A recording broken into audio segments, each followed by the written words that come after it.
हाँ जी, क्या हालचाल, कैसे हो सब लोग? And welcome to one more video of cricket with Lala. And और आज सिर्फ और सिर्फ ये ट्रांसफर अपडेट होने वाली है अलेक्जेंडर ईसैक एंड थोड़ा लियोन के बारे में भी बात करेंगे जो वो रेलिगेट हो गए हैं। कौन से प्लेयर्स वहाँ से हम लोग उठा के ला सकते हैं, अपॉर्चुनिटी साइनिंग्स हो सकती हैं। बट यार सबसे पहले let's just get right into it. Alexander Isak की न्यूज़ आज बार बार आई। मार्टिन हार्डी एक रिपोर्टर है टाइम्स के, उन्होंने भी, is a very reliable reporter, उसने भी ये आज एक आर्टिकल लिखा था। उसमें लिखा था, I just read out the words, Liverpool have the funds to test Newcastle's resolve for Isak with the concern that an offer could be made early next month for the striker. जो मेरी theory थी last video में भी, and a lot of streams I have said it, somewhat दिख रहा है कि ये क्लियर होती हुई आ रही है। प्लीज डू टेल मी यार, आप लोगों को क्या लगता है ईसैक ज्वाइन करेगा कि नहीं? You know what I feel is this specific transfer is going to take time, like एक हफ्ता नहीं, 2 हफ्ता नहीं। In my opinion it's going to take more than three और 4 वीक्स। मुझे पर्सनली ऐसा लगता है ये ट्रांसफर थोड़ा टाइम के साथ होगा। क्यों? I give you my points. Number 1 point, मुझे लगता है कि सबसे पहले डार्विन न्यूनेस का ट्रांसफर होगा, जो मोर लाइकली लग रहा है कि अब नापोली जाने वाला है वो, ठीक है।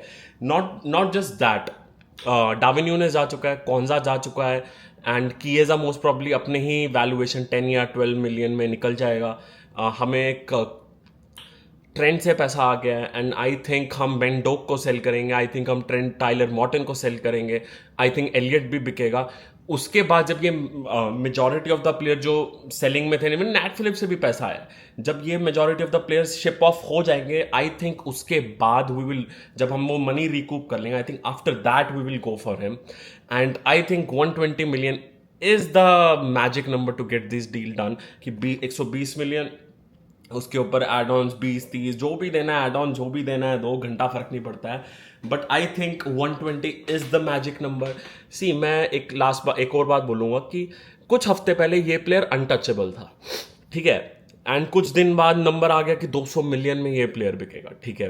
और आज आ रहा है कि there is a chance and Liverpool शायद से इस प्लेयर के लिए बिड करने वाली है। But at the same time ये भी न्यूज़ आई है कि Newcastle are ready to break their wage structure and pay Alexander Isak सबसे ज़्यादा पैसा। राइट नाउ सैंड्रो टोनाली, उस आर्टिकल में लिखा हुआ है, मैं उसका क्लिपिंग डाल दूंगा। सैंड्रो टोनाली है, एंथनी गॉर्डन है, एंड ब्रूनो गुमारिश है, ये 150K कमा रहे हैं वहाँ पे हफ्ते का। And I am surprise to see कि ईसैक नहीं कमा रहा है, फर्स्ट ऑफ ऑल, ठीक है। बट अगर उसको हाईएस्ट अर्नर बनाना है, ज़्यादा से ज़्यादा क्या 150K से वो 250K पे चले जाएंगे। आई थिंक लिवरपूल उस उतना या फिर उससे ज़्यादा का मैच कर सकती है। अगर लिवरपूल 250, नियर अबाउट 200-250 का फ्लोरियन वर्ड्स को दे सकती है to Alexander Isak, I think we will easily pay him 300K with obviously add on जो जाएंगे 350-360K तक। मेरे हिसाब से हम उतना पे कर सकते हैं। एंड उस आर्टिकल में लिखा हुआ है साफ साफ, any contract offer from Newcastle would not match the highest salaries at Anfield, with the club still constrained by the Premier League's PSR rules. तो आज हम स्ट्रीम में बात कर रहे हैं कि PSR वगैरह वगैरह से न्यूकासल को छुटकारा मिल चुका है। क्लियरली छुटकारा न्यूकासल को नहीं मिला है PSR वाले सिनारियो से। तो जो मैंने बोला था यार, this could be their Coutinho money, वहाँ से पैसा ले, ठीक है, improve the multiple position and then go again. If they try to finish in Champions League again this season, उनको और पैसा मिलेगा, उनका PSR का जो सिनारियो है वो और सुधरेगा, and they'll be able to buy more players as well. ठीक है, तो this is what I think about Alexander Isak. I believe that it is going to happen, it will take its own time. रातों रात नहीं होने वाला, it will take time. But I think Isak propaganda is well and truly on. But at the same time हम बात करते हैं यार लियोन की। लाइक लीगा में आज न्यूज़ आई कि लियोन रेलीगेट हो चुका है, and now it makes a lot of sense to bring a player like Malick Fofana. मालिक फफाना को जितना मैंने देखा है, अब मैंने रेगुलर उसको फुटबॉल खेलते हुए नहीं देखा, थोड़ा बहुत क्लिपिंग से देखा है, एक्सटेंडेड हाईलाइट से देखा है, जितना उसको देखा है looks like a very amazing talent, very raw talent, but at the same time upside to that talent amazing.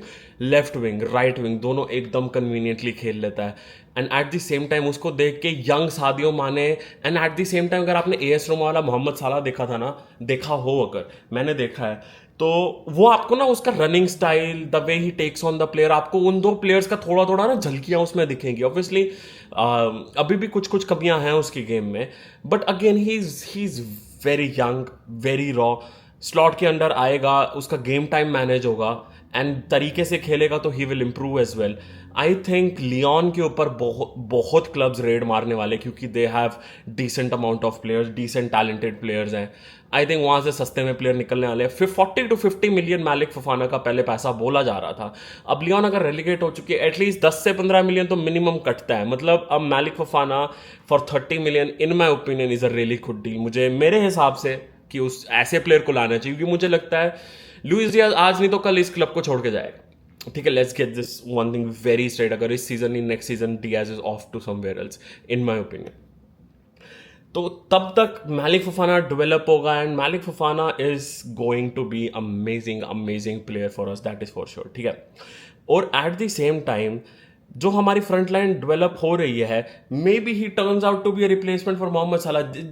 It is just my hunch की भाई हो भी सकता है, नहीं भी हो सकता है, बट लेफ्ट विंग पे he is very much comfortable. Gakpo को भी सपोर्ट मिलेगा, डियाज को अगर हम सपोज अगर स्ट्राइकर नहीं लाते, डियाज को फॉल्स लाइन में खिला सकते हैं. तो परमुटेशन कॉम्बिनेशन ना काफी हो सकती हैं. Getting in a Malick Fofana would be an opportunity signing. I think हमें करनी पड़ेगी थोड़ा बहुत. अगर पैसे का इधर उधर हेर फेर हो रहा है, अगर हम नेगेटिव नेट स्पेंड ज़्यादा जाने दो इस बार, अगर ट्रेन निकली हुई है फुल स्पीड में, let it go with the flow भाई. Don't stop it. Bring in the Alexander Isak and bring one center back and we are Gucci this time. But yes, next year we need to get a defensive midfielder as well. This is my point of view. Do let me know what you think about it and अपने opinion सब कुछ जो भी आपको लगता है, please do let me know in the comment section below. Please like the video guys, please like the video and channel को subscribe करो, at least 3K तक जल्दी पहुंच जाओ please. Thank you for all the support.